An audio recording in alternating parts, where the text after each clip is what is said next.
Hello and welcome back to the last game today of the qualifiers for the quarter-final of the online chess Olympiad. The first time this has ever happened. It started with about 150 players and now it's going less and less. So you can see I've even got a little green halo going on.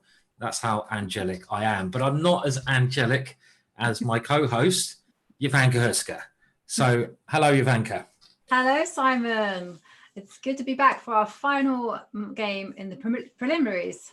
It's a difficult word to say.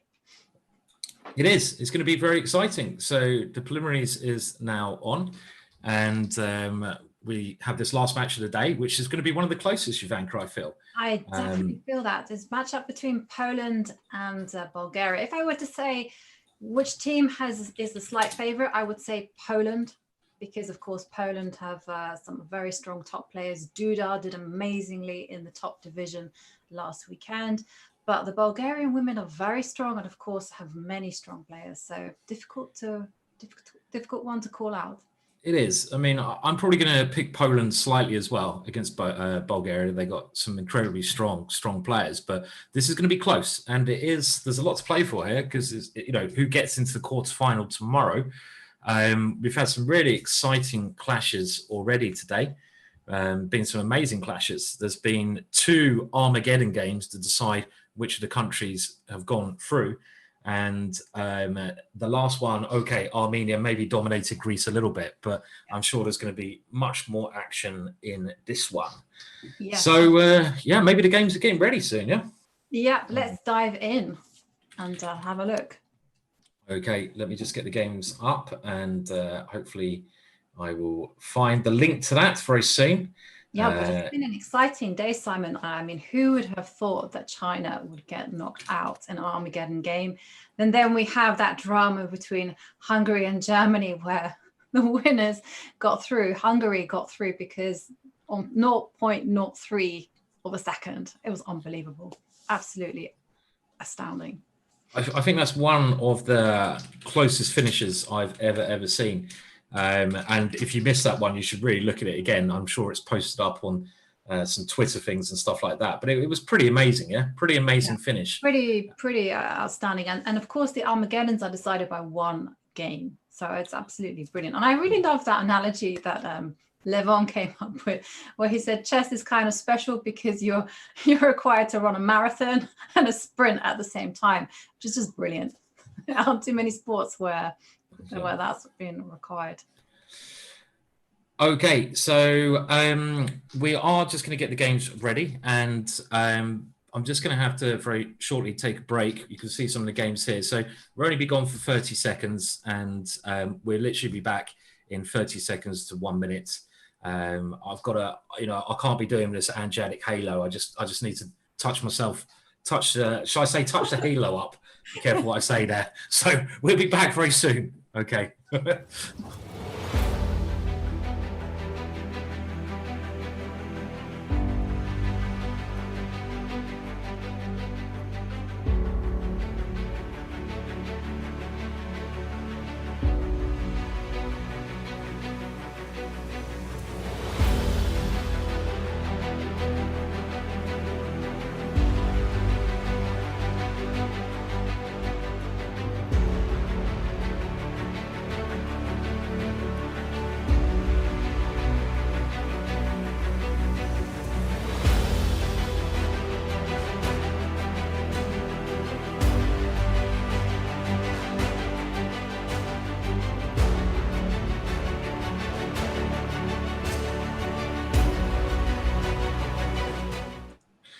Okay, so we're back again, and at least I've blended in the green to the forest, so you can't even see it, can you, people? Of course you can't.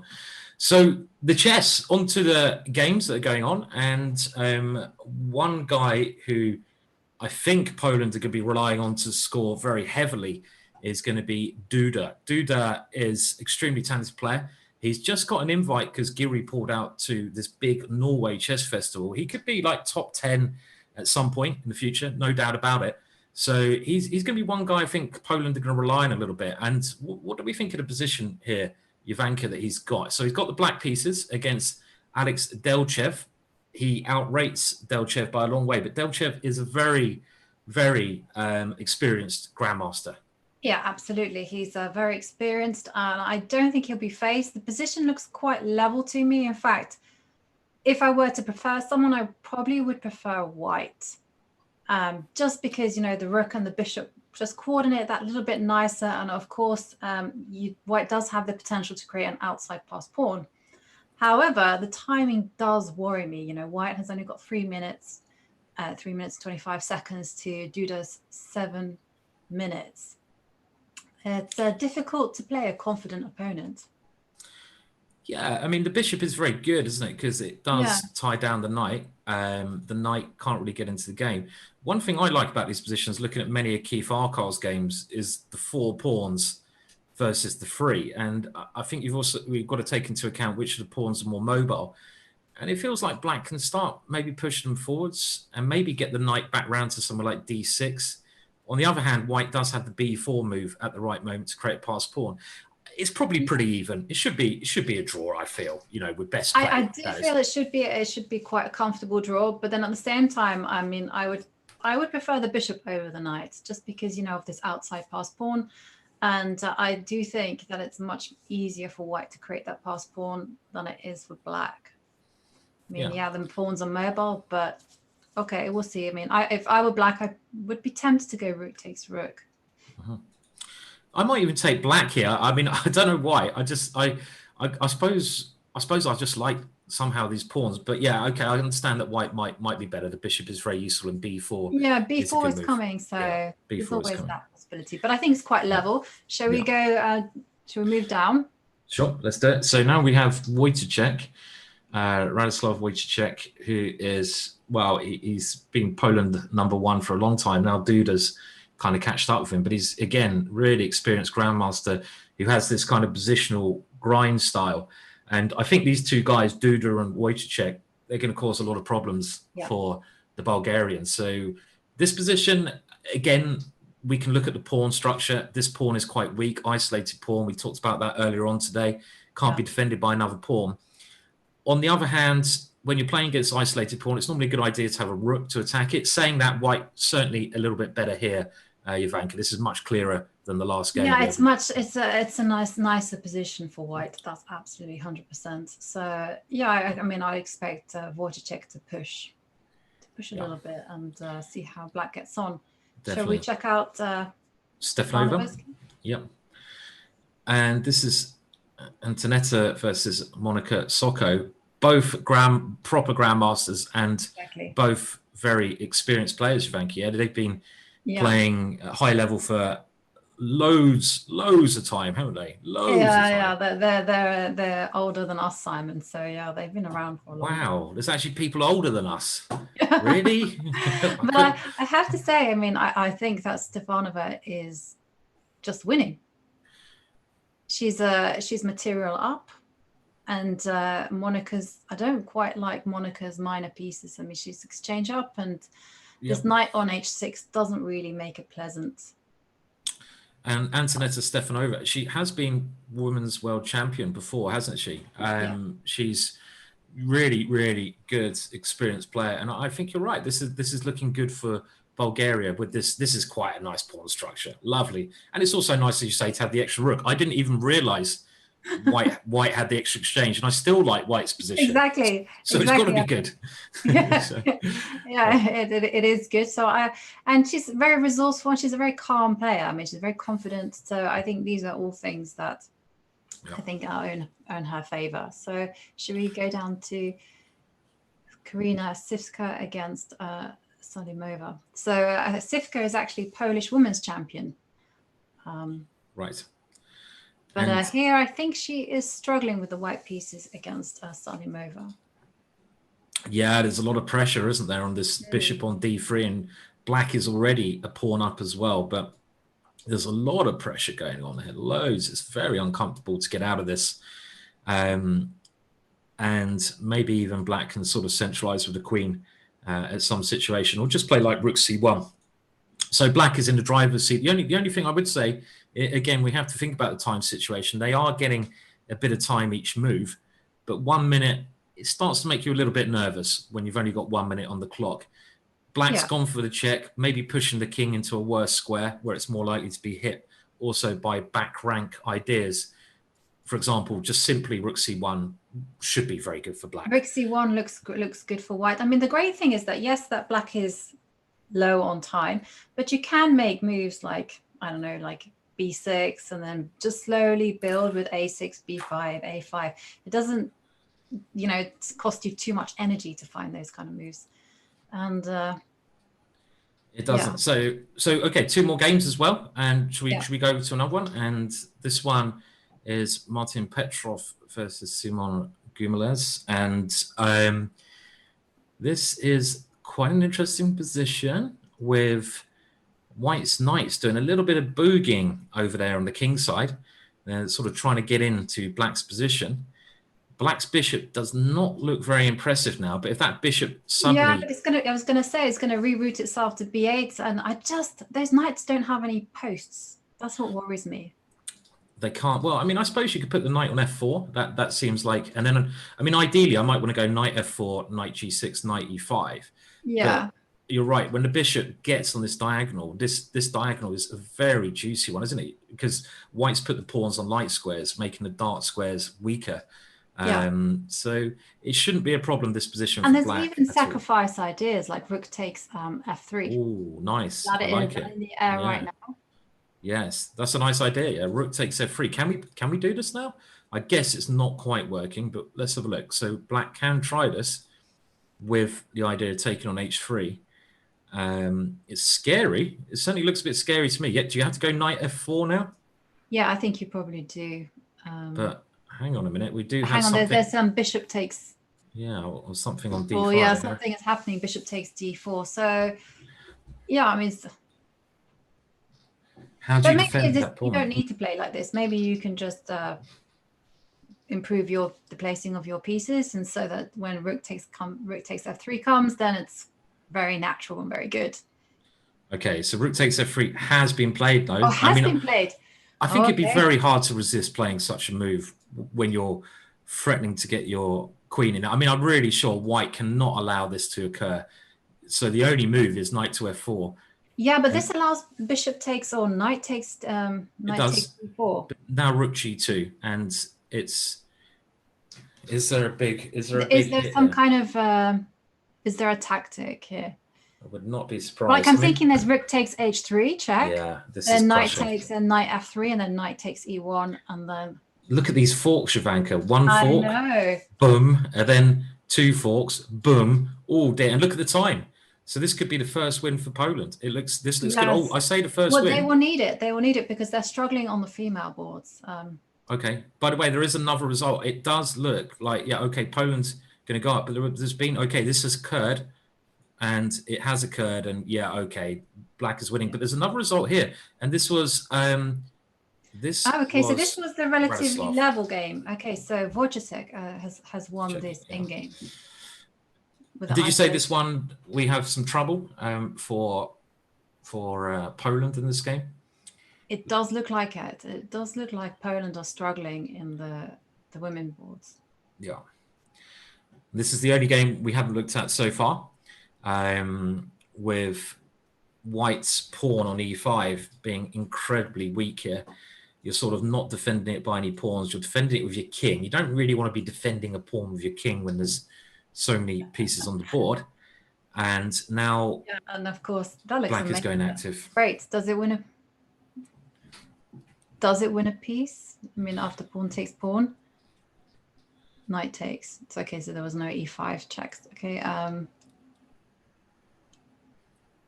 This king is so exposed here. I know. It doesn't look brave. Good. Yeah.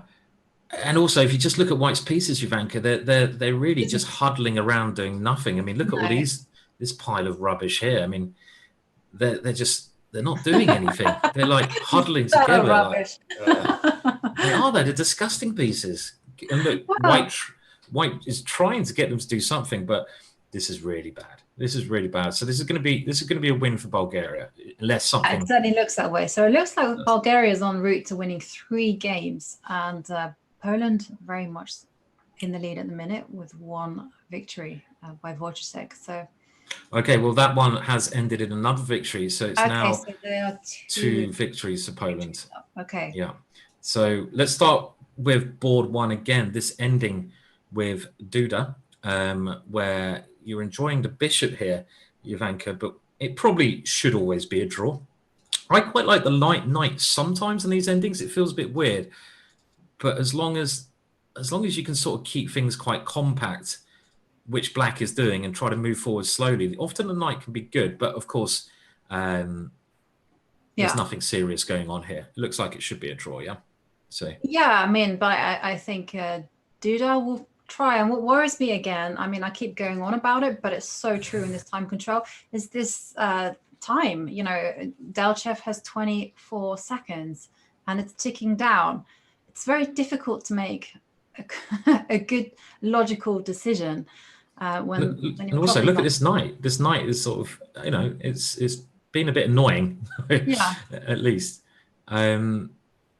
White's got the b4 move in, but it's hard to sort of get a good pass pawn, because if you take it and try to say, oh, I've got a pass c pawn, that's not a very dangerous pawn. No, I mean, I would try to use that.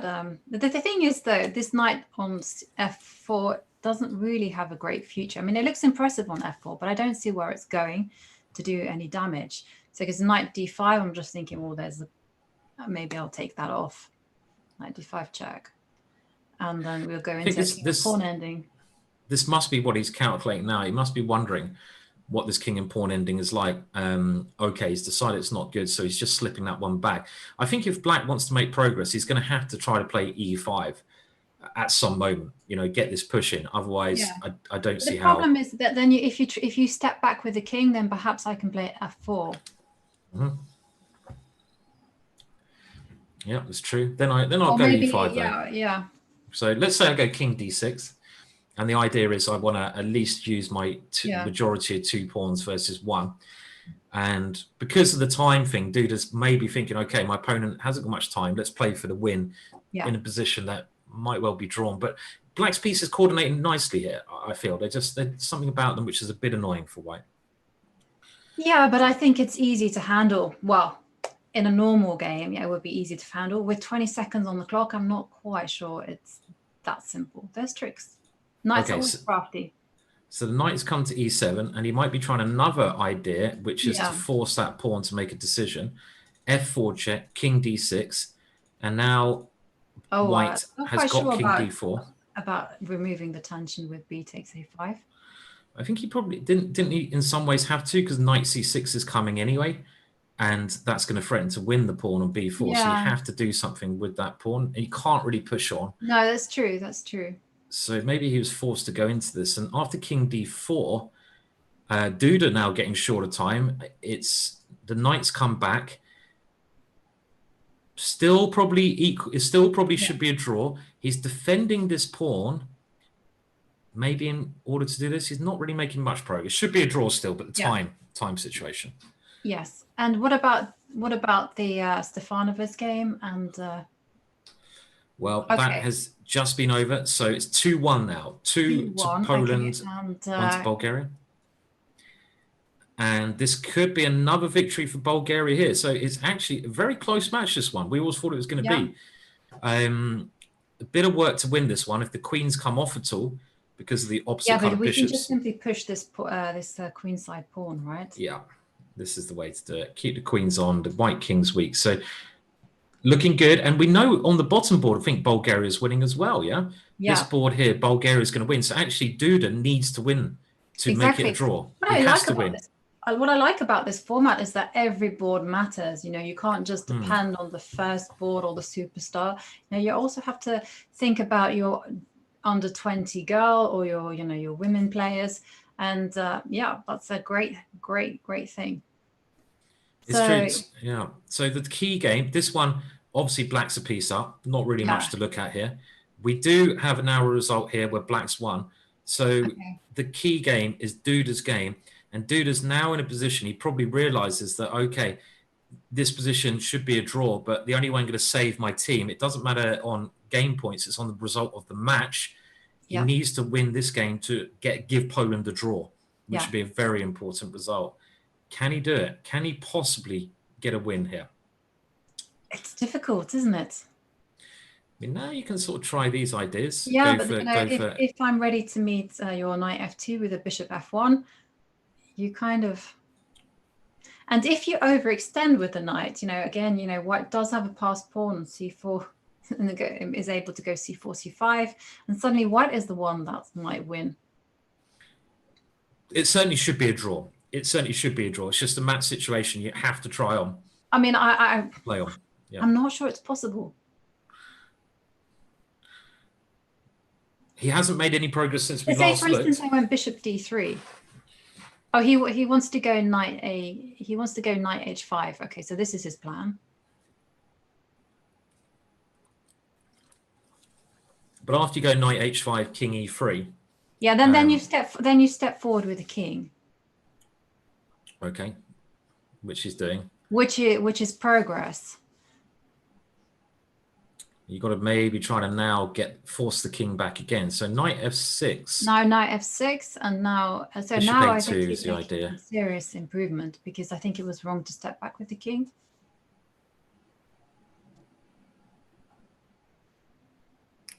So bishop a2, and you have to try and stop this one. Yeah.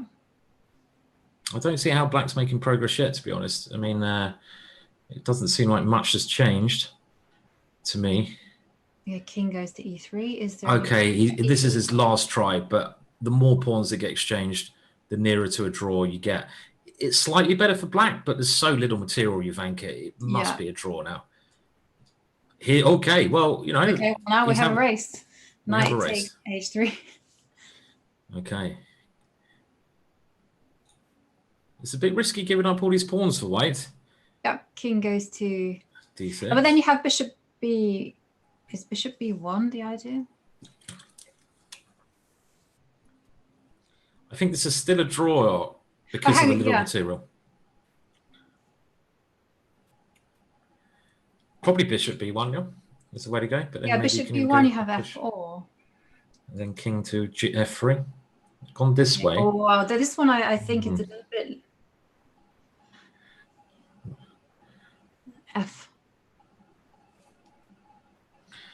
f4, check. Yeah, or try to get this knight out of the way so you can use the pawn. He's gone f4. I'm not sure about that. Maybe he should have got ready to push that one. But look at the time. The time, 2 seconds. 1. He has to make a move. He's going to lose on time. He hasn't lost on time. He's lost on time. He's lost on time, so it's a draw. Wow. Where's the camera? Do we have a... Oh, I'd love to see it. What happened to him there? I mean, it's so... Oh, you can see Duda's face. He kind of like the relief. Oof. What happened there? That's amazing. Because maybe the point is, if you go king here, he was trying to work out that there's this check, and now you can take the pawn on d5. You can take, that's because after c7, you've got knight e6 check. Yeah. So maybe that's what Delchev saw. But that's a massive... I mean, okay, you just play a move anyway. You've got to keep an eye on your clock. You're getting 5 seconds of move, losing on time, So there's still one game going on, though. Is this game still going on? So actually, Poland can still win, but they are, I mean, if you can't win this position, it's looking pretty bad. Yeah. It's an understatement. Yeah. But it's still weird to lose on time, Jovanka, don't you think? I mean, have you ever lost on time? Yes, I lost on time against Croatia. I don't know what happened. Suddenly it just said white won, and I was like, okay. I think there was a thunderstorm that day, so I think there was maybe some lag. But, have you ever that you lose on time in a normal position? Because usually you do it when you're completely lost and you just can't find a move anywhere. But I actually have one on time when my opponent just froze.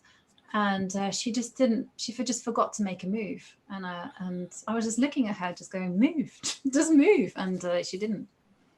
Have you ever lost on time in a tournament though, rather than on the internet? Have you lost over the board? Should I say? It's one of the worst feelings. But it's kind of more like the more dignified way of losing a lost position. It's a draw. It's a what? It's a draw. No. Poland win. What the hell? Some perpetual. I think she fell into perpetual check. Oh my words, unbelievable. So this means Poland wins. Poland's just won because of this game. You're a piece So up and you first of all, draw. oh, this is a case of lady luck here. So first of all, they win a game because someone loses on time, and now just a threefold repetition. I mean, hang on a minute. What happened? This has happened to me before, where you're a piece up or something like this, and you think, okay, I'll just take my time, and all of a sudden, let's see what happened. I think black accidentally fell into a threefold repetition. Black did not mean to, but black is playing around here, and all of a sudden, white claims a draw off this one, meaning the position has been repeated, and black's been very, very. Oh, that was a really big mistake. I mean, Obviously. yeah, it's incredible actually, because Oh dear. I mean, all you do to win this one, for example, rook h4, defend exactly, that pawn, take rook the pawn to h5, g5. Bob's your uncle, done. Yeah, I mean, Any move, any move. I don't think they were thinking about the threefold repetition. And the best thing is that actually you don't claim it. The little box pops up for you, Yeah. and it goes, the It's position has been easier. repeated 3 times. I know. So you don't even have to know. That's unbelievable. No, I mean, the other thing is, it looks like in this position, knight h4 is the second worst move on the board. There's only one move that's worse than knight to h4. rook c7. Rook c7 is the only other move that's worse. And this is And still a even draw. then, it's probably still a draw. It's definitely a draw still, even here. So knight to h4 check is like the equal worst move on the board. Just play anything else. Okay, maybe rook f4 is not so clever either, or rook e4. I've spotted a couple more now. Oh, do you reckon the Bulgarian captain is happy with that result? No, I mean, it's a bit mystifying actually, because it just looked like Bulgaria were going to win that match, and then just, easily, really easily. I really thought Delchev was going to hold the draw, and 3 easy wins. Is there any way, Ivanka? I think it was free-fall, but is there any way this? I've heard of this happen before in an internet tournament when they did the Pro Chess League, Chess.com, a great event online. I hope they bring it back. That there was a team and he read the scores wrong, so he was a piece up in an ending, but he thought he just needed a draw for the team to go through, and he read the result wrong, so he agreed a draw like a piece up, thinking, okay, that puts us through, and agreeing a draw actually put his team out of the competition. So he just read the result wrong. He thought that they were up, and they were struggling. And it's like, what the hell? He's literally a piece up, agreed a draw, the team's out. Did that happen in this tournament? Not in this tournament, in another online tournament, which Chess.com used to run. Just misreading the score. I mean, is there any way that could have happened here? Because it's a little bit hard to see what your team's up to. I mean, can the captain tell you your score? I don't know. Probably not. No. I think for sure she was just making random moves, and it just wasn't in her mindset that she could be repeating the position 3 times. Wow. And because it came about via different ways. The knight came to g7, then it came to h4, and then the whole key is that they're repeating this position with a knight on f5. Yeah, this is kind of what happened. Another thing that happened to me, I didn't understand the threefold repetition, Ivanka, and I had it in a tournament when I was about 17, and I thought it had to be in a row. So if you had the same position in a row, you go backwards and forwards. So literally you'd have to go knight here, knight here. I didn't realize if you had the same position, doesn't matter at any stage during the game, it's a draw. So my opponent claimed a draw, and I was like, do you not know the rules? And I was thinking, and I thought, yeah, go and claim the draw, not a problem. I'll just sit here thinking about the position. And I was the one who ended up looking a bit stupid there, Ivanka, when I didn't know the ruls. No, dear. Anyway. Yeah, we all make mistakes like that. Yeah, I mean, you do have to claim the draw correctly, though. You can't make your move. You have to kind of say, you have to announce to the opponent, you stop the clocks and you say, hey, I'm going to play knight f5, and I do believe we have repeated the position 3 times. Yeah. And only then can you claim it. I mean, it's just... yeah, it's a little weird. Easier on the internet. Internet. Much easier when the computer does it for you. Yes, automatically. You repeated it 3 times. Oh, I didn't realize that. So dramatic round there. Bulgaria are going to be kicking themselves there. They're going to be absolutely disgusted the way, not this one result. These are all little mistakes, but just a couple of them losing on time, this one. Poland, quite a fortunate win. Bulgaria needs to bounce back in the next round. So that one will be coming up, I think, reasonably shortly. Just get some idea about when. But yeah, surprise. But that was really surprising. I mean, I can't get over. First, I mean, I think it's the first time we've seen someone lose on time in the preliminaries, and the first time we've seen a threefold repetition like this when one person is clearly winning. yeah, so strange. Very strange. Very, very unfortunate. But you know, that's the name of the game, isn't it? So it is. Yeah. Maybe we can have a look at the end of this game just to see how black won. And as you said, Jovanka, it's just a matter of basically queening one of these guys. You've got two pawns versus one. And I think this happened with king h3, a4. White trying to swap the queens off, giving some drawing chances, but queen e3.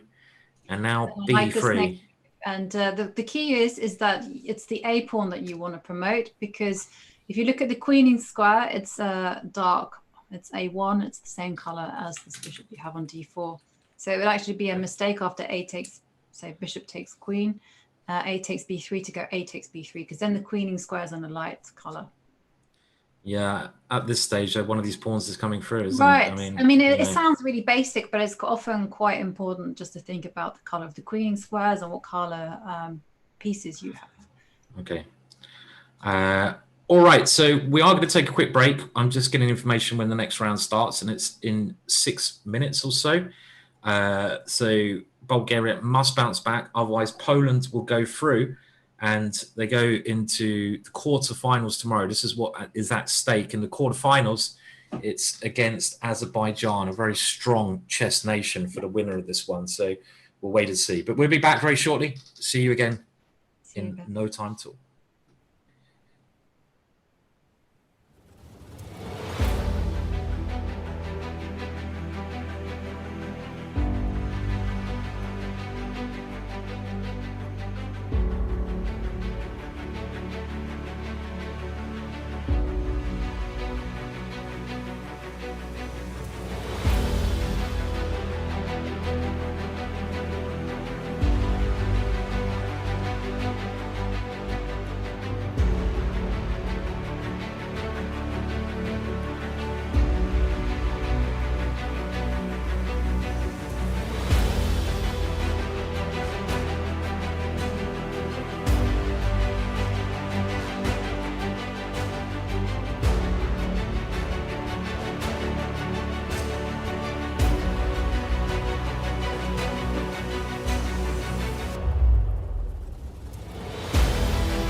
Okay, we're back with the last match of the day.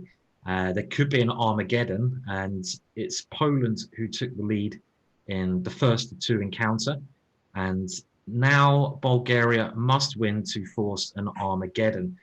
Before we go on to the games, this is what's happening in the tournaments. And what I mean by that is you have the nations that have qualified. Many nations gone through today. Armenia, Hungary, and probably the surprise, Ukraine beating China. Who's going to qualify to play Azerbaijan? I don't know. Who knows? We're going to see. Well, it has to be Poland who are favourites at the moment. Jovanka, who do you think out of the teams here who do you think is going to win the whole thing? Who's going to take the Olympiad home with them? Well, okay. It's a difficult one to say, actually. I mean, for me personally, it has to be between USA, Russia, and India. I mean, they are strong at all levels. Like you have a lot of teams like Hungary, Armenia, who are very strong throughout, but I would say they're not as strong as the other teams. Like, I mean, USA, for instance, have very strong female players and also very strong juniors, as well as Fabiano Caruana and Hikaru Nakamura.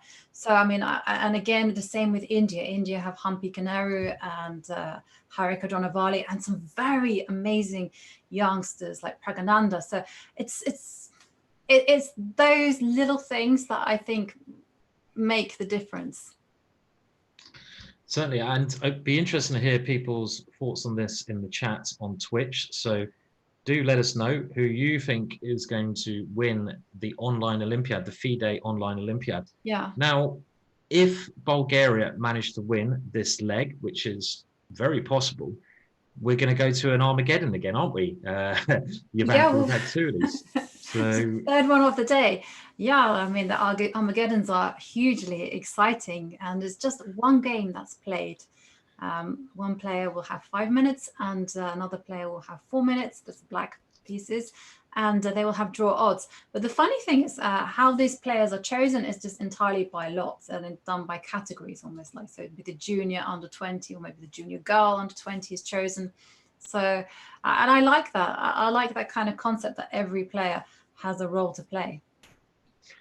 Yeah, it is pretty random who plays your Armageddon game. That's it. They draw the lots. Yeah, I mean, I really like that, because you would expect that to be, okay, well, we'll just put the board ones. But no, it could be that it's the woman player on board too has to step up for their country. Yes. So for this to happen, then we need to have Bulgaria winning this leg, the second round, and we can now, I think we can go and take a little cheeky look at some of the games, and we can let's do that, Simon. See how they're going. Okay, so Duda, the dude abides. Oh, do you like that film? Do you know the film I'm talking about? I know the film you're talking about, but I didn't like the character. You didn't like the character? Oh, he's meant to be the coolest character. Too lazy for me. He's too lazy. Okay, the dude abides, but he doesn't for Jovanka because he's too lazy. The dude doesn't abide. So, okay, but the Duda, he's certainly not a lazy player. He's very well prepared, and he's got into kind of a strange kind of King's Indian defense position here. It's all down to whether White's center is strong or weak, really. I mean, generally, this should be a little bit better for White. The pawns, they're not going to become that weak, but Black will attack them with moves like c6 and e6 and try to break them down. So slightly better for White. It's quite provocative, Black's play here, because you're kind of saying, okay, come on, have the center. I'm going to attack your center. So it's like, you know, this hyper modern way of playing. But I would take White in these structures. I like having the space personally. Yeah, I also like the space, but the thing that concerns me, I mean, this is just personal taste really, is I don't like seizing space so early in the game. I feel that there's a chance that you can perhaps overextend yourself, and Black's play tends to be pretty clear cut when you do this. So it's like, okay, you're going to go e6, and then we're going to open a line at the right time with e takes d5, and then we're going to carry on chipping away. But it seems to be preparation, and Yeah. It's funny you say that, Ivanka, because I'm exactly the opposite. I like grabbing as much space as I can if I get a chance, you know. So I would always shove my pawns up there. I realize I might lose one, but I realize I'll hopefully get some counterplay. So I'm kind of the opposite. I love taking space, Yeah. you know, for that reason. And I guess it comes down to a lot to do with personal preference. A lot of chess Yeah. fans, in some ways, you know, they're both okay ways of playing. It depends what It's you about like doing. control. That's the thing. You're prepared to lose a pawn. Meanwhile, I'm a little bit more hesitant about, Yeah, you know, you I can have love the little guy. you can have my pawns. They're there to be sacrificed. Yeah, exactly. Poor little things. Yeah. Okay, now next board. What about going over to Radoslav Wojtacek, and we have Entchev with the white pieces this time, so the advantage of the white pieces. This position, fairly standard. It came from what I'd imagine a Queen's Indian. Queen's Let's Indian, yes. look at the moves very quickly, where Black doesn't make any weakening moves. So this is a position where Black, and it suits Radoslav's style. He's a solid player, and in this position, well, it's just a very solid position. I mean, okay, White has the space advantage because White's pawns are making a bit of progress, but Black has no structural damage to his position. E5 is one idea that Black might try to play. White, on the other hand, often tries to go C5, but fairly balanced at the moment, probably. Yeah, I would say it's fairly balanced. I mean, I would prefer white, but Black is very solid, has made no pawn weaknesses, as you point out. And of course, it's got control of the E4 square, which tends to be an important thing in the Queen's Indian defense. So, yeah, I mean, it depends on, I guess the position will depend on whether White can get C4, C5 in. Yeah, this is the one pawn break you kind of watch out for, or like you mentioned, Ivanka, eventually Yeah. E4, E5. There's a strategy that's very famous in this position. It might be worth pointing out to those watching when you have bishops like this. It's considered that the bishop in front of the king is a stronger piece because it's protected. It's a better piece guarding the king. The one on B7 is a slightly weaker bishop. So you wouldn't really want to move this knight and just give away the bishop on G2. This would be a positional error. Let's just say Rook C8. You wouldn't want to go knight D2. I mean, it's not a terrible move, but you're losing your better bishop. So one thing that I know they used to do in the days of Karpov and players like this, they would play, okay, knight D7 play. They would play something like Rook E1, Rook D1, and it's quite long-winded, but I'm just going to play some rubbish moves to Black. Then you'd move the bishop, so you'd even move the bishop to somewhere like here, and eventually you'd move the knight, and eventually you'd try to go E4. This doesn't really work here so well because it takes too long. I've seen it more done when the black bishop goes to E4. You want to dislodge that bishop, but you don't really want to swap off bishops. So I've seen it done like bishop is on E4, and then so you go move the rook to D1, bishop F1, and then knight comes to D2 with tempo. So yeah, it's a solid type of position. I'm kind of curious as to, you know, I mean, it's quite interesting. Okay, F5. Yay! At last, he's seen the light. He's got a Dutch in. I knew you would, Radoslav. I knew you'd see the light. He's got the Dutch. He should have played it on move one. That was the biggest mistake he's made so far, but he has played it at last. And well, you have to stop E4, don't you? So yeah, you have to stop E4. You can't allow that to occur. I think now we're probably going to see your plan. Yeah, there's not any tactics here with some knight jump and coming to G6. They don't work. I was just thinking you could go here, bishop takes G2, knight G6. It doesn't work because of queen to which square? F7, something like F7. that. Yeah, and this is going to work out well for Black. So F5. Will the knight even come back to come in here? Yeah, maybe. Definitely. Well, I'm not quite sure because the knight on D7 stops C4, C5. Yeah. So I mean, perhaps the bishop will come to E4. Yes. You can even play G5 here. This is not so stupid to have some fun there. Yeah, play this. So fairly balanced. We'll move on to another game. Not too much has changed there. The next one we're going to look at is this encounter between Nova against Sivka. So yeah, Bulgaria scored nearly all their points. Well, they scored all their points on the women's boards. So they really proved that they were superior there. Very balanced kind of position here. Just have to check. Hang on, there's an imbalance in material before I say that. exchange sacrifice from white by the looks of it. White has allowed, okay, let's just have a look because it's weird how we got this position. Let's go through the opening moves. Another queen's, this is called the speckled.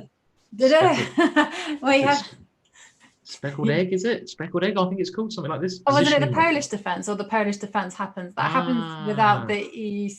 Yeah. It's kind of, when they push the B pawn like this, they do call it the Polish defense. I don't know what precise position, but yeah, okay, I think happens without the pawn on E. Right. And let's go forwards. I want to see how white now, do you think that was a sacrifice or a blunder? A blunder. Could have been a sacrifice. It'd be an amazing sacrifice. No, I think it's a blunder. I think it just didn't enter her head that, you know, after bishop b7 that the bishop would probably develop to could move again. Yeah. To a6. I mean, it's Topalov. He used to be famous for his exchange sacrifice. If Topalov had played this move, it would have always been a sacrifice.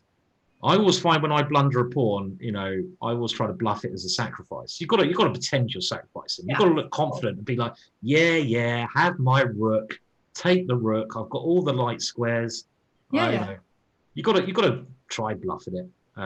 No, there's a famous saying in chess that the higher the ego, the higher the elo. So that's where I'm going wrong. So you've always got to be confident, Simon, even though you might have made the worst move on the board. I suppose there's a difference between being confident and having a big ego. I guess confidence and ego, they're very related, but well, they are kind of go hand in hand, don't they? Because but you can be confident and not having, you know, you can be proud of yourself but not have an ego. I think they're different things. I'd like to think so. Yeah, I mean, you don't have. I mean, for me, ego is just kind of being confident, really. I mean, right. I don't really associate ego with kind of going, "Oh, I'm the best in the world." It's just really okay. I believe in myself, and I think that I can win. And sometimes chess is about play acting. Actually, you know, you make a terrible move, and you just have to kind of, just pretend and go, "Yeah, that was part of the plan." Right. So we're going to come back to this one. It's actually quite funny because looking at this position now, I know that it's probably a blunder, but I'm actually thinking if black's going bishop f8, it's got to be all right for white. Saying that, we're just going to take a very, very short break. Don't go anywhere. We'll stay on this board. Or actually, I think we're not going to take a break. We'll keep going. Okay.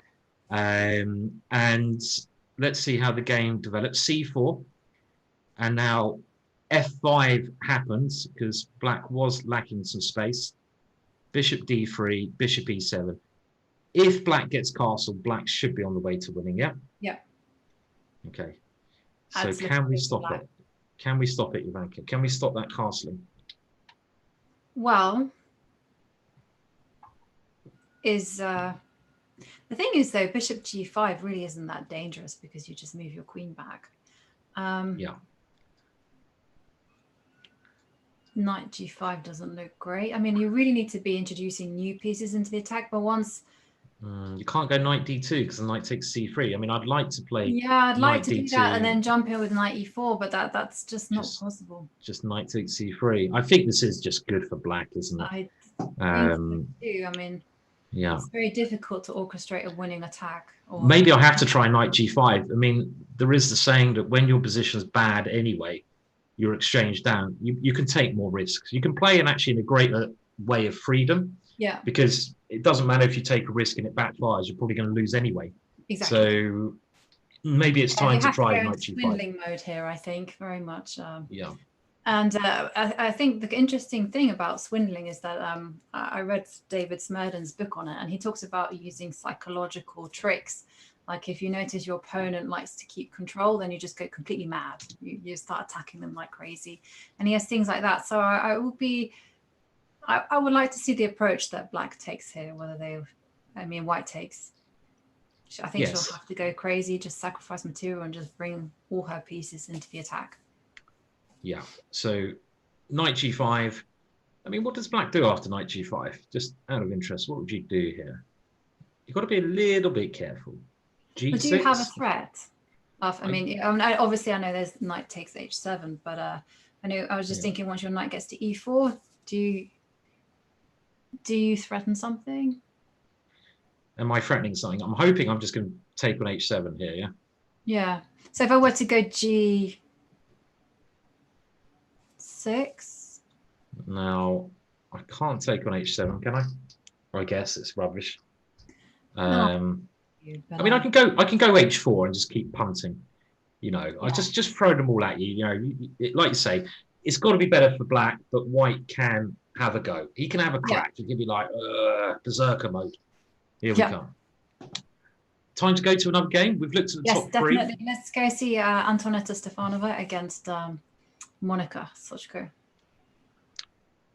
Very interesting positions in this match, I'm finding. They're positions which are quite unique. And this one looks good for white. This pawn on c6 is a big weakness. The white knight has ideas of coming to one of these two outposts in the position. I call these outposts because they can't be defended by any black pawns, so you can sit a piece on them. And there's a little bit of a development problem for Antonetta.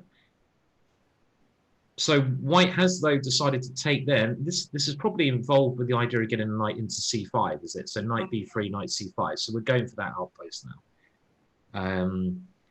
It's also a bit annoying if you throw the queen over to h5 at the right moment. You know, just slam it over there. I completely agree. I mean, oh, okay. Does that work? I guess so. That's an interesting idea. Probably doesn't change much. Little tactical idea, taking on b2, taking, you know, forking the queen and the bishop, but might not change a great deal. Yeah, I don't think it does change.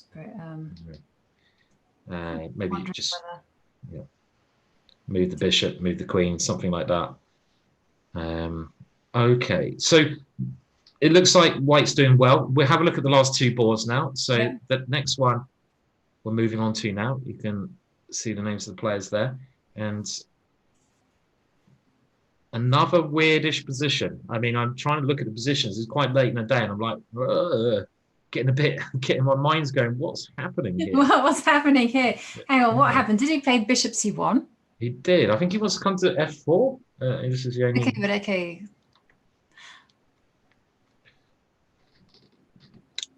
Is there something happening now? Because I can just see some tactical issues. I'm thinking is d3 possible?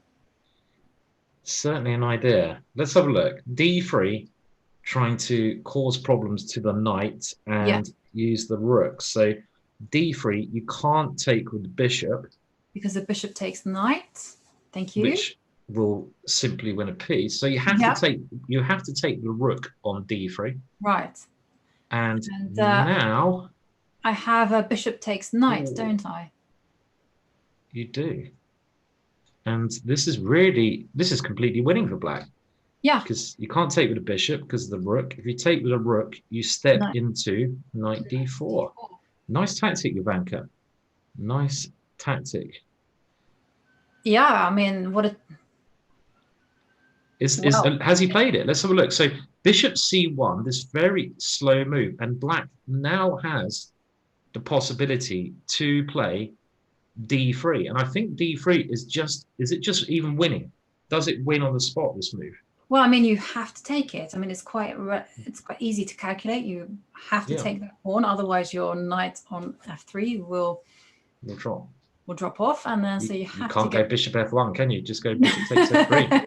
You might as well get a pawn for your sins. Exactly. So you might as well go rook takes. And now you're just playing bishop takes f3, winning. So d3 is it's a very nice little tactic there. It's quite a picturesque tactic, but these guys should see that move. Yeah, they should see that move. Yeah, I mean, the thing is that d3 is a kind of a little bit tricky thing to spot because I don't think it's very tricky as black to spot it, but for white it is, because it's like how many times is it protected? It's protected by the bishop. He's missed it. Okay, so he's missed it. He's missed it. You should be playing this game, Ivanka. Yeah, but you know what they say, the spectator sees everything. You know, I don't have the emotional investment into the game, so I don't think about those things. For me, it's just okay. Well, why not play d3? Yeah. I've had the situation like this before, Ivanka, where I've played rook e4. And after I played the move, I suddenly thought about the position and thought, hang on a minute, I could have played d3, winning a piece. Yep. And I'm like, oh my God. And I'm like, and I completely collapsed because I'm like, I've missed the win in my brain. I'm kicking myself and I can't play well for the rest of the move. So I really hope for that Martin Petrov doesn't suddenly see he could have gone d3, because that would be a bit devastating mentally if he does. Okay, bishop f1 played. Can we still play d3 at some moment? I don't know. I really like d3. d3 might still be an Well, the thing is that I'm not quite sure it works now. So no, not as strong, is it? Yeah, there's definitely not as strong, which is the kind of the thing. This is one of the tendencies you have. It's like if you spot d3 the first time, you don't spot it the first time, but then you kind of, as you're playing it, you realize you could have played d3, and then you try and make it work when it's not really the best move. But yeah, queen e7 I quite like. It's a normal position now. I mean, it's probably roughly even. Black has this big d pawn, which he should have used, but White's got some trumps as well, this nice knight in b6. So it's suddenly going to be a long game now, I feel. Yeah. And the last board that we're just going to look at the current position. Remember, Bulgaria have to win this match because Poland won the first leg. The format of the competition, it's two games. And after those 2 games, this is the knockout stages, qualifier for the quarterfinal. So game points don't matter at all. It's just the match points. So again, it's irrelevant whether you win 6-0 or you win 3.5, 2.5. It doesn't matter. It's just match points that count. So here it looks like you have to also remember that White, the player with the white pieces, of course, let a draw slip from a winning position, totally winning position. So there will be a lot of frustration from her side. Can she kind of reset herself to kind of focus on the game? There's also some nasty tricks in this position. I mean, Black might want to consider playing bishop takes e3. Simon, no, don't do it. No. There is a nasty trick if you take that one. Obviously, White does not capture the bishop back, but flicks in the very delicate check. Always look for the checks. And this check is just picking up the queen, picking up the game. So bishop e3, the other idea that Black has it is just to play c3 and force that idea. There's even a problem with a knight on d7. So is Black actually in a lot of trouble here? I think so. I think she is. How do you, like you say, I mean, save the piece? C3 is in the air. Yeah. There's also maybe you have to move the queen, Jovanka, but if you can't move the queen too far, because the knight's on prise. Yeah. So and if you move the queen to c7 or something, well then you lose a pawn. You can play that as well. I was just thinking some kind of bishop takes bishop or knight takes bishop and just win the pawn. Yeah, White's doing well. White's doing very well. So it would be a really nice psychological comeback actually for Victoria, because of course she had that perpetual. She fell into the perpetual. Yeah. It was, oh dear, suffering. Yeah. Okay, so quick. I'm just going to go through every game so we can work out what we're thinking. Only going to take 5 seconds on each game. So the top game, quite even. So Radislav, not the top game, the second board, we're going to say still in the mix. Now, Duda's game is quite hard to assess like that, but probably a bit better for Duda. So Poland, slight favourites. Now, this one was looking good for Black, and we've had many more moves. As long as Black does not castle here, which would be a bit embarrassing. Black is the exchange up, and the many moves have been played. Black is the exchange up, basically, and White's punting. That's that. It's just about controlling White's initiative, and if she can manage to kind of keep control, because White does have moves like h4, h5 just to mix things up. But as long as you can have an answer to that. So that is Poland are looking a little bit better in one, a lot better here. So far Poland. Now this game is changed a bit. White is the exchange up, but Black is getting some punting chances with the pawns coming. I'd still say White's a lot better with the knight. So I think again, Poland are doing very well. Doing very well. And remember, Bulgaria needs to win. Okay, so tactics. tactics. Poland winning a nice pawn here as well. Poland, I think they're doing very well in this match. No, so Poland are playing white here. I mean, so it depends. Is there a counter? Oh, okay. Oh, hang on a minute. I can't count. Can I not count? Let's have a look. So how did this happen? I'm confused by this one. So we had, all of a sudden, boom. I mean, and then boom, and what's happening here? I need some help. The thing that worries me is that white has won a pawn, but we've kind of established in endgames is the kind of quality, not the quantity, and I'm just a little bit concerned that there is a knight e2 check, forking the king and the bishop. So let's say the king moves, Ivanka. I don't know where. I put it on F8. Yeah, just put it some random space. Yeah. And now you play, for example, knight takes e4. Yeah, and so now I have. Okay, so I'm not quite sure how I'm going to do it, but I mean, it could be doing it via knight e2 or knight e4 first and then knight e2. But I want to go knight e2. I'm probably going to go knight takes. Yeah, I'm probably going to go. You've even got knight c2. You know, you've got lots. You've got more knight c2. Yeah, so my idea was to go knight e2. So let's have a look. And then knight takes c1. And now I have to move my king. I can't afford to take this one. Let's try this move. And now and knight takes c1. And I have to take this at some moment. Yeah. So and then knight takes knight. Bishop takes. And bang. Okay. Down. You know, right. Just queens. They do a little happy dance, and because I'm thinking that tactic looked like it was just a kind of, it wasn't quite deep enough. Maybe a desperate tactic rather than a good tactic there. Well, I think it was just one of those things that you can't help yourself. You see that it wins a pawn, but then you don't sit there and you don't actually assess the position and how dangerous this pawn is on d3. So I think black is winning that one. So this is giving Bulgaria a bit of hope there. On the other four boards, it looks like Poland, if anything, was doing well. So if Bulgaria are going to have a chance, they need to win the last one.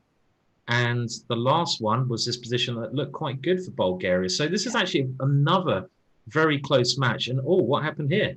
So hang on a minute. This is nasty. So yes, I spotted that one. There's e4, e5. Yeah, and this is another. So this is why she played king h8. Excuse me. Yeah, king h8, but then after knight takes bishop, she's just won a piece. She's just won a piece because you go king. E4, e5 is coming. So you go here, and then this tactic, knight takes d4. Yeah, you can't do it because this is very nice tactic. Yeah, e5. Boom! Give me a queen. Game over. Revenge. Yeah. So white's going to win here. So who do you think is going to win the match then, Ivanka? Okay, Bulgaria need to win. But Bulgaria need to win. To get to go to Armageddon, Bulgaria need to win. It's a bit of an ask at the minute, isn't it? They're struggling on quite a few boards. It's very close because I think they're winning the bottom two here. They're winning 2 games. Imagine if white doesn't win this game though. You know, she does it a second time. That'd be so demoralizing. Yes. And the times now, they're all getting under 5 minutes. 100%, you know, queen f5 is coming. Yeah, well, it's good. Yeah, completely winning. Yeah, just come in, piece up, completely crushing. Yeah. The top boards. Okay, now we're going to go back to board 2, Radoslav's game. Both players have files to attack along. Which file is more important for the attack? Now, with Black's last move, there is an issue that white has. It's not just attacking e3, we're also attacking b5. Yeah. So is this actually just picking up a pawn? As simple as that?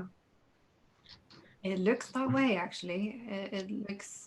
Oh, and that's a big pawn in the middle of the board. Well, I guess you could go, hang on a second, you could go after rook takes e3, just swap everything off and take on c7. Yeah, I'm just worried about the white king here. The white king looks really exposed. You're just going to have to... There is a mate threat.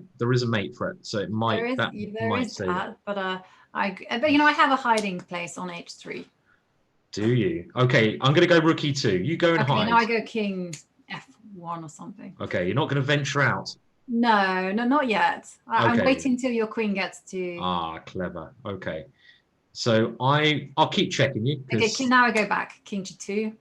And now, if I go here, you're going to pop your head to Yeah, I'm h1. gonna pop my king onto h3. And it looks like there is a mate in 1. So black can't do anything, but I have this move. Oh, hang on a second. Do you have some sneaky tricks? I think I have more. Oh, okay. So you've got to come out here. Now, g5 is nearly Not mate, possible. but it's not possible. But I do have the amazing, the brilliant. Go on. I haven't seen it yet, hence why I'm talking. Oh, okay, okay. I thought maybe there was. There might be a brilliant move here, because that king, can I get that? I mean, there must be a brilliant move. Yeah, because you just need to get g5 in, and that's. Well, what about? I mean, I can go rook okay, e5. you just go rook e5, yeah. And just stop your 1 threat, and I think the white king is in much more danger. You can't really go f4. No, I can't go there because after I think you can go queen f3, right? Yeah, threatening. Oh no, can you take the rook? Yeah. Ah, yeah. Okay, so I can't do that. But I can. It's pretty I can't. Can I just move the king? King g8. No. No, because now you give my king. I know it's quite. G5, I go king h5, and I run to g6. That's quite embarrassing. And suddenly black's getting mated, and I've lost a rook. Nice work, Simon. Nice work. Quite a crazy line there. And we've actually got Bick. Bick is suggesting a move. I know things are going badly wrong when Bick's suggesting moves. Hi, Bick. No, so hang on a bit. So what queen e2 here? Oh, yes, Bick. Yes. Okay, queen takes h2. Yes. Bick, you are a genius that we all need in our lives. Yes. Threatening h2, checkmate, and g4. It's simple when you see it. What's it when you know it or something? That catchphrase. It's simple when you see it. Yeah, it's simple when you know it. Checkmate is simple when you see it. You just got to see it. I mean, that's like one of the most obvious statements, isn't it? Someone will say, "Yeah, it's such a simple game," you know, when you see it. So this might happen unbelievably. King g2, and now Radoslav is thinking about this. This could be an amazing little line. This position has actually happened. Or? Yeah, this has happened. This is wow. Quite. So okay, so we know the answer, Simon. Well, okay, so I suppose you don't have to move your king here. You can play queen to queen f2. To f2. Okay, yeah. Which is the more sort of the safer option. But what if I go queen d1 here, Ivanka, and try to go rook e2? For example. Yeah, but maybe I can still defend with rook c2 or something. Okay, but rook c2, very passive. Yeah, but you have to do what you have to do. You have to do what you got to do. Yeah, exactly, and it might be passive, but you do. And Radoslav's a little bit down on time. Now, this is a fascinating game, clearly. Yeah. I'd be very interested to see what White's going to play here. Will White poke the king out or defend with the queen? I think he probably has to defend with the queen. I think he has to defend with the queen. It's a safer option. So, do we top board Jovanka, is that we have Duda, and Duda's opponent, Alex Delchev, is getting very short of time. 24 seconds. 24 seconds. Yeah. And getting attacked at the same time. Yeah, the C6 pawn is just amazing. Yeah. Hang on a second. It's more than just the C6 pawn. It's also a pawn, 2 pawns up, right? It's just winning for Duda. Duda is abiding. He is. The Duda is abiding. Yeah, this is just winning. Yeah. It's you're 2 pawns up and you're just winning. So not so interested in that one. Now, what about this game? Was just winning for black. Not much has changed yet. Extra exchange. The Stefanova game, very interesting, Ivanka. I mean, it looked good for Monica Socko, but Stefanova, has she turned it around? So we got to this position where white is the exchange up, but black suddenly gets some counterplay. And black... Oh, hang on a minute, I'm pressing the wrong button. That's why they're playing funny moves. Black covering the king. And now coming forwards, and look at this. Boom! Boom, rook takes h2. What a great move. Okay, is it so? Well, you can't take it because of g3. That's clear. Yeah, that's clear. So knight e5, nice square for the knight, Yes. attacking f4, c5, trying to undermine that knight, queen takes f4, and now rook back to h7 to stop any checks. So this one, rook c1. Complicated, very complicated position. Knight d7. Played. The whole point of Antonetta's strategy is to undermine the dart squares, because if you can release this diagonal, then black's going to be probably winning, because the dart square bishop's so strong. So everything is aimed now at getting rid of the knight on e5. Yes. A difficult position. A bloody complicated position. This really, one. Really complicated. Really? I mean, yeah. It's difficult to say what move to make as white, because I don't think knight takes knight is a threat, actually. I think more c4 is. But c4 might be a better idea, isn't it? But, yeah, it might be a better idea, because then back it up with knight takes. Yeah, interesting position. But 30 seconds. This is where it's going to get very exciting. Yeah. 30 seconds left. Okay, she's flicked in a check. Okay, but after and now rook g7, keeping the pressure on. Okay, maybe she'll just.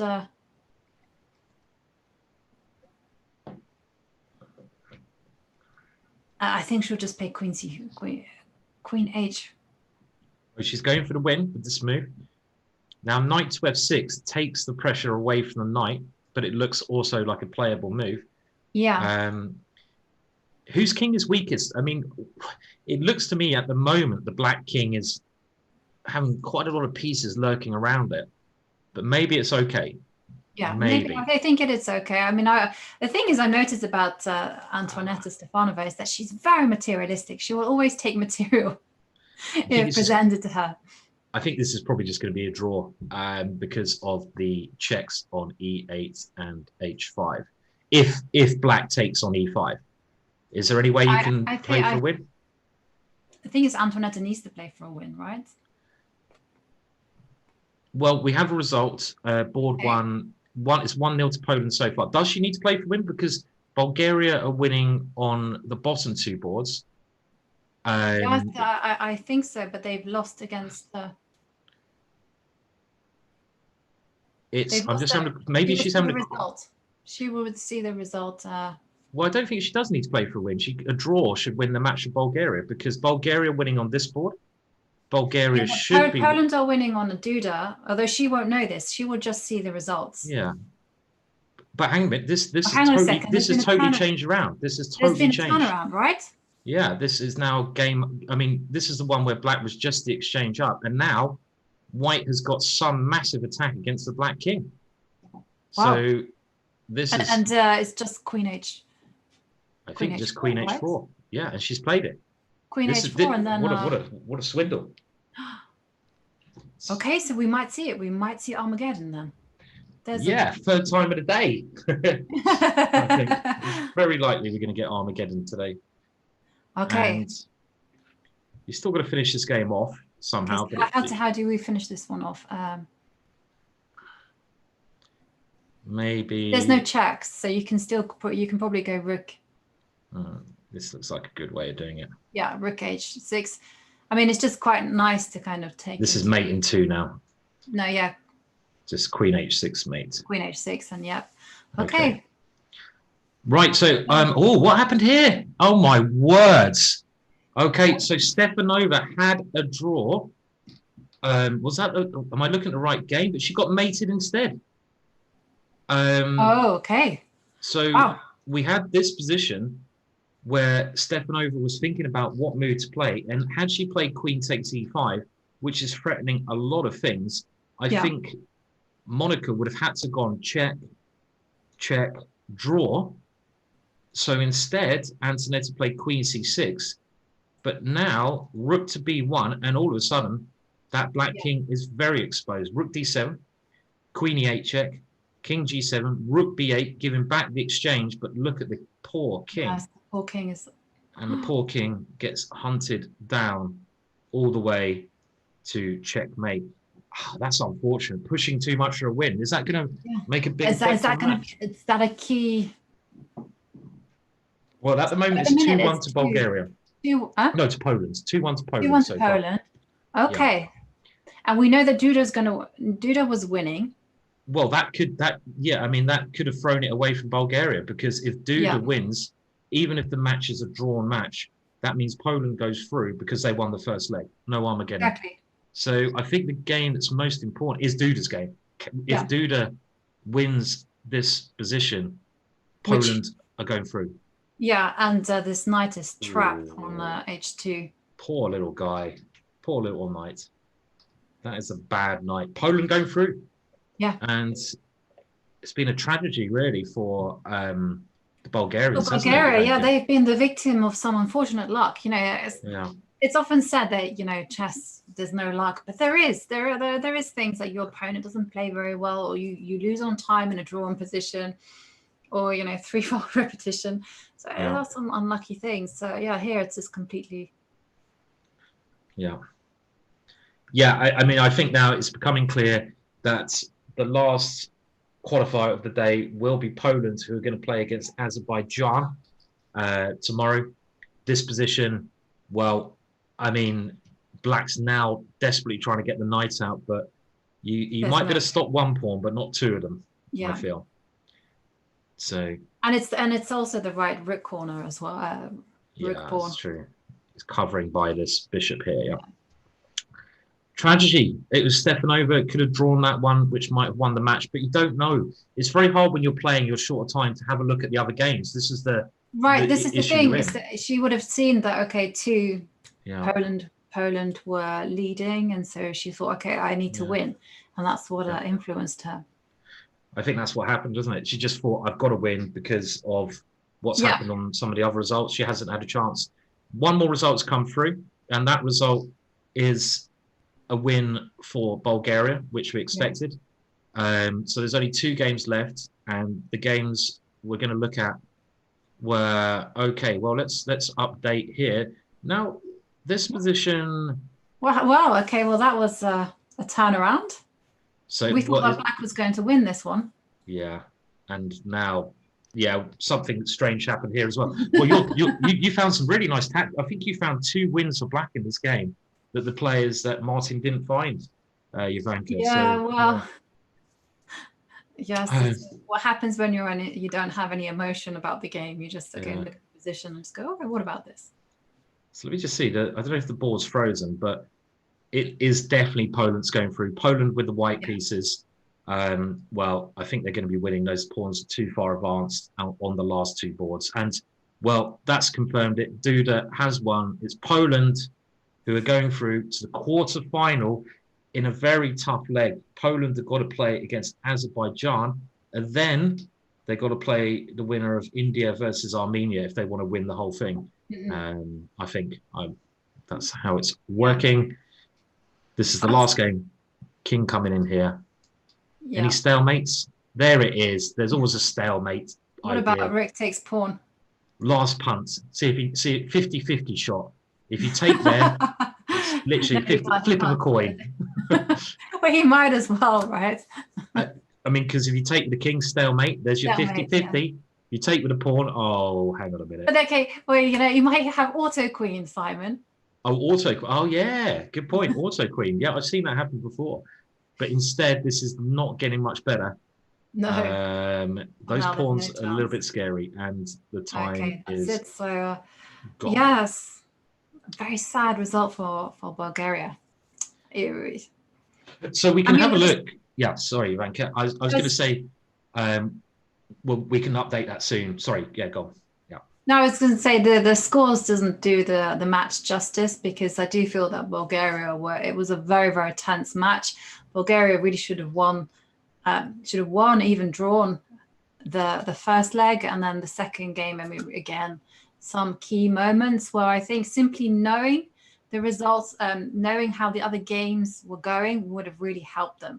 Now, this is the difference between over the board stuff, because you might look at your game and go, well, yes, it's drawn. And then you look at your partner next to you and they're, okay, well, they're winning. So you can make decisions based on that. But on the online side, you can't do anything. Yeah, totally right. Yeah. And it's getting extremely exciting now. So we can have a look at the table, the knockout table, and see where everyone's positioned. Today's events are over. So the winners today, Armenia beat Greece. They're playing India. Yep. And Azerbaijan will be playing against Poland. Russia versus Hungary. You would have thought Russia will do very well in that one. And USA versus Ukraine. Now that could be the match of the day tomorrow because Ukraine beat China. They're on a high. It's getting, and then it's the semi-finals and final. By Sunday, Ivanka, we are going to have a winner of the We are going to have a Olympiad. winner. Yeah, we are going to find out which country is the best online nation. Yeah, I mean, but what an amazing day, Simon. You know, first of all, we had that fantastic Armageddon between Hungary and Germany. I still can't get over it. You know, Hungary went through because of 0.03 of a second. Unbelievable. And then we have China getting knocked out by Ukraine. Absolutely fantastic things. Completely, for me, this was the biggest shock of all. I really expected China to be up there in the final. And it's Armenia, pretty hard to bet against China, isn't it? Really hard, you know. So I agree. China knocked out, massive thing. And is this your first time? You mentioned your first time commentating online, Ivanka. You've been pretty amazing, yeah. I think everyone's got to agree with that. Is it your first time, or am I wrong? It's my first time doing any form like online commentary.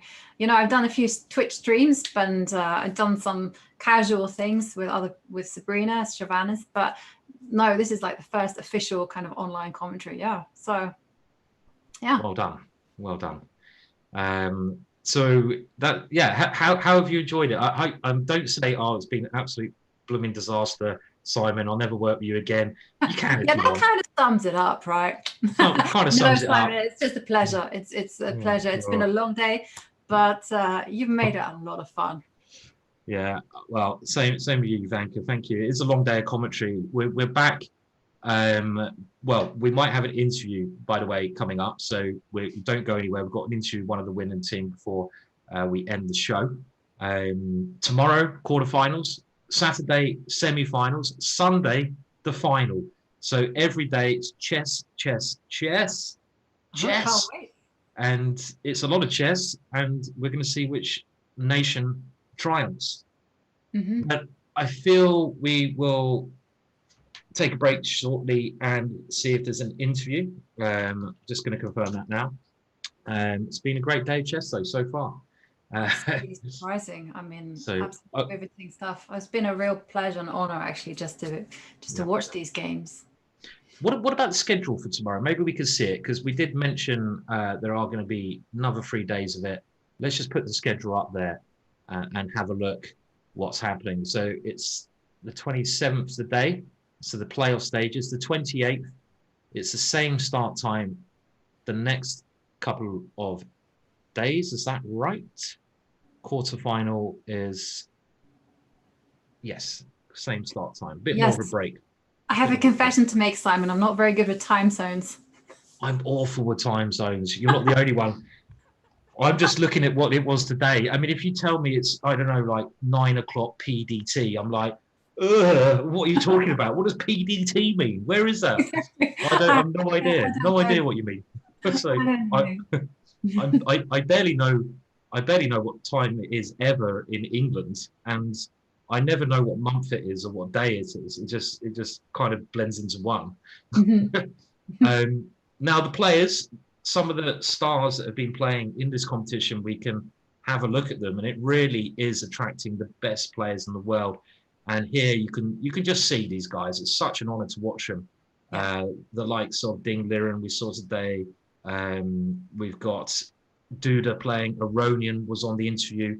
Wesley So will be on tomorrow. Grishchuk, the great Grishchuk, and Giri Rajabov. Do you have like a favorite top player, Ivanka? I'm sure most people in the chat have like a favorite player, and I'd be interested to know who your favorite player is. I mean, I love his interviews and I love his commentary. It's Vishy Anand. He has an infectious passion for chess. You know, I don't know if any of you've seen his YouTube videos that he's done. It's just fantastic. So just on on those videos, he's become my favorite player. I mean, what a gentleman. And he has a lot of understanding of the game, a lot of charisma. And I also I like Levon Aronian. I mean, all these guys have amazing things. I mean, I like the aggression of Rajabov and again, Grishuk. I remember when Grishuk first appeared on the scene, you know, I was so excited that he played the French advanced variation. And then when I started looking at his games, I realized, okay, only Grishuk can play like that. The rest of us can't copy. This guy is a genius. He's a special character. Yeah. Special character. I mean, I like Grishuk not just for his chess, but he's bloody. I love his sense of humor. It's very sort of dry. He's very witty, very funny. Talking about sense of humor, you've got Geary there, and I love the banter that Geary has with Magnus Carlsen. I always find that quite interesting. They're all very, very witty guys at the top. Yeah. And you know, it's nice to have that little bit of drama. It looks like a lot of people in the chat are saying Anand and Aronian as well. Aronian was great on the interview earlier. Yeah. I mean, Anand's one of the greatest players of all time. Let's not forget he's been world champion multiple occasions. He's brought a massive boom to chess in India, and he's still playing at such a great level. Yeah. I say still, he's getting older. He is getting older, but he's still one of the best. Yeah, I mean, what I liked about him is his humility. Actually, I mean, he's a confident guy and everything, and you know, considering he has legend status. But in these interviews he did, he talked about his preparation for the World Championship matches, and he basically said that, you know, when he first played against, I can't remember, I'm being put on the spot, but when he prepared against Gelfand, they didn't even touch e4. They were like, okay, he's going to play d4. And so they were like, we're not even going to bother preparing for e4. And then against Topalov, Kramnik as well, they were like, okay, well, maybe someone would prepare e4, but then they forgot to prepare e4. And then, and then when Kramnik revealed all his seconds, they were like, oh, these are all e4 specialists. And so they scrambled around and found the dragon variation. I mean, I just loved this interview. It was brilliant. And I'm really impressed by how great he is and how humble he is, as well as the fact that he's a fantastic player. And but I mean, the same goes for all these guys. These guys are just great chess players. They're great. I mean, you're right. But one thing I like about Anand is he's a very humble and down-to-earth guy, and not all the top players are like that. As you said earlier, I mean, even if you look at world champions, you take a lot of the world champions. I'm not saying the current ones. I'm not naming any names, but some certainly. I think Magnus is not one of these guys, but some of the ones in previous, you know, it kind of. I was having a discussion. If you're a bit arrogant, as you were saying this, you have a big ego. You are. It does help your chess. You know, they are kind of related. The higher your arrogance level, maybe the higher chess player in the past. I'm not saying nowadays, but Vishy is a very, very humble chap. So we can, again, just look at these future matches one more time, I think, just to let you know. Tomorrow is another big day of chess, quarterfinals. Yeah. All the start times are around somewhere. It's pretty much the same as today. You can tune in to see it. Semi-finals, final. I mean, it's quite a big thing. Winning the Olympiad is one of the most. Aronian earlier said it was probably his best win ever, doing it with Armenia, and how special that meant. Winning it online, I'm going to be honest, probably not as good. I'll be honest, but it's still blooming good. It's the first time ever. So maybe it's the only time the Olympiad will be online. So actually, it's the only time you can win it online. So it's a big thing. It's a massive thing. It's huge. It's huge. Yeah. And the thing is, though, I can imagine that it's absolutely exhilarating to win it online, to win it over the board. But you do get this huge buzz from playing. Like when we beat Armenia, when we were playing in the top division, I'm not really kind of like an expression. When I win, I try to kind of suppress my emotion. But I did punch the air when we beat them, and I know that our team captain did as well. And everyone was like, "Yes!" And in a way that we would never have done that. I think on an over the board event. Who was the English team captain? Malcolm Payne. Malcolm Payne. Okay, good to hear. Yeah, good on Malcolm Payne. Every single one of us, we were kind of like, "Whoa!" You know. You were like, "Oh, all punching the air." It's good to hear. Yeah. So I think it's because you can do it in the privacy of your own home. In the tournament hall, you're not really gonna. when you were punching the air, was that you had the camera on you? So could Yeah, people see you we had punching? the camera. I mean, that didn't stop us. No, It just good. went.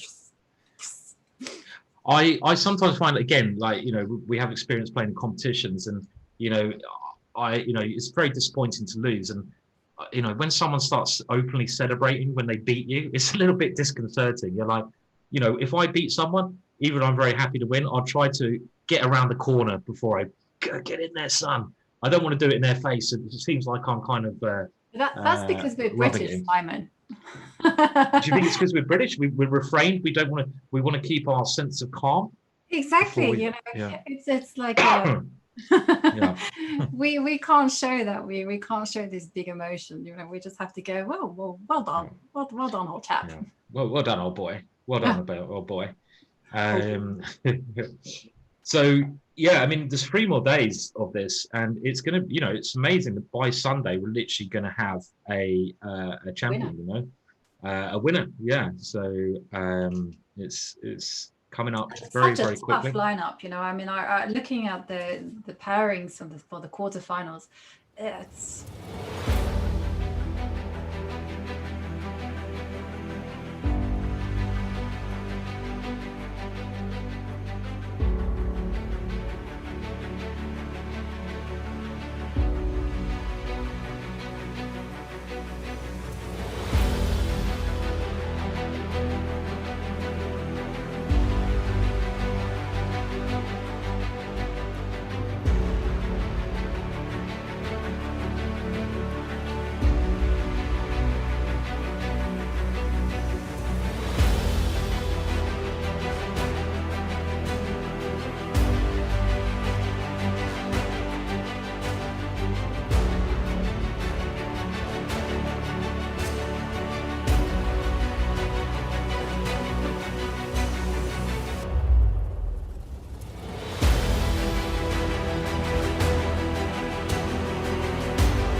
Well, it's a real honor to have the champ Duda joining us over the victory that Poland pulled on Bulgaria.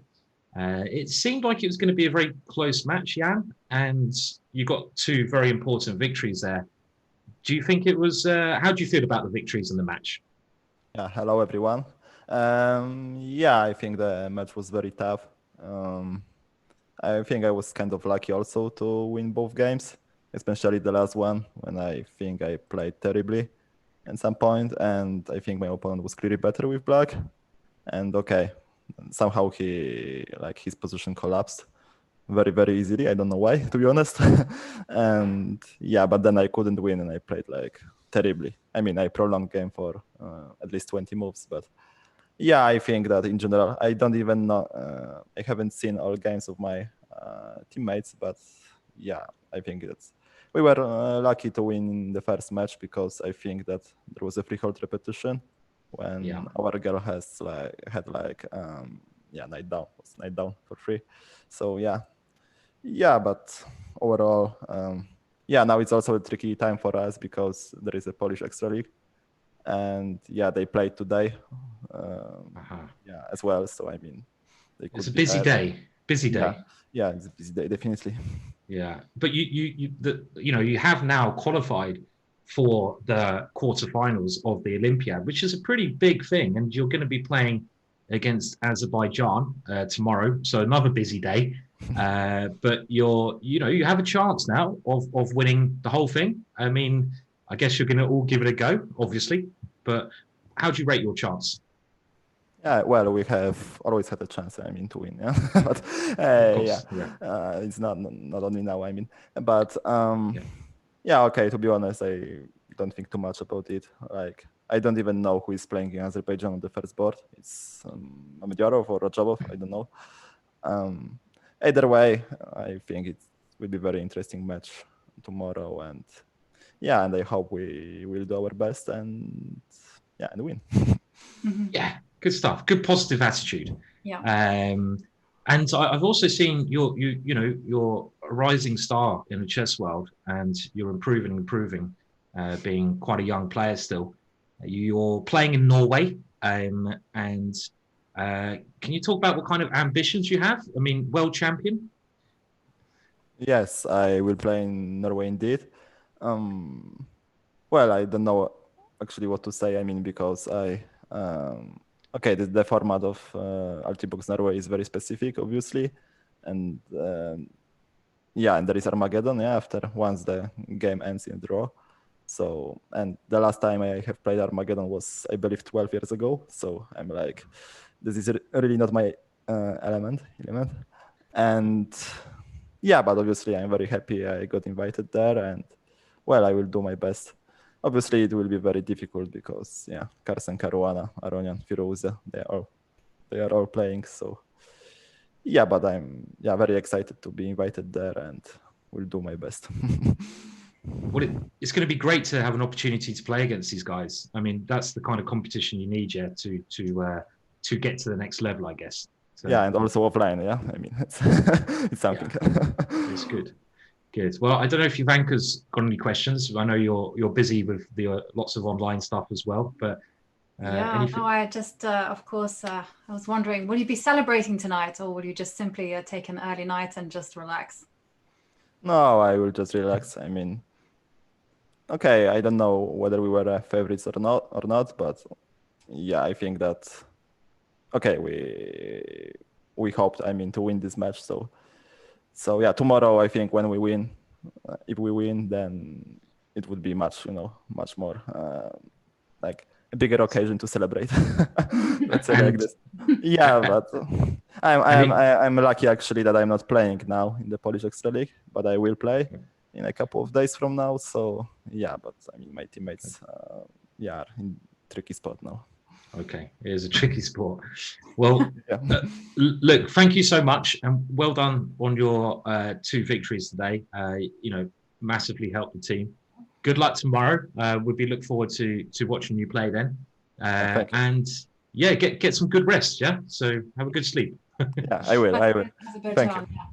Yeah. Okay.